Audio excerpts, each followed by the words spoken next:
Penyelidikan kasus kecelakaan lalu lintas di jalur Denpasar Gilimanuk KM 121-122 Kelurahan Gilimanuk, Kecamatan Melaya, Kabupaten Jembrana, Bali terus berlanjut. Polres Jembrana disebut telah mengantongi ciri-ciri truk yang diduga terlibat dalam insiden tersebut.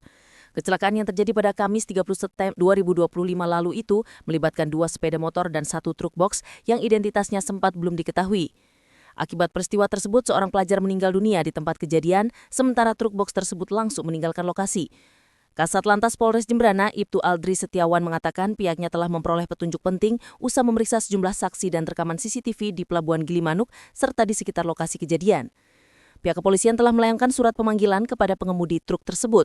Jika tidak ada itikat baik untuk memenuhi panggilan sesuai batas waktu yang diberikan, maka langkah tegas akan ditempuh sesuai prosedur hukum.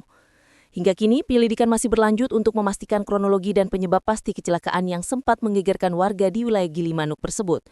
Diketahui sebelumnya, korban meninggal dalam kecelakaan ini adalah MHF, pelajar kelas 12 SMA Negeri 1 Melaya, warga lingkungan Penginuman, Gilimanuk.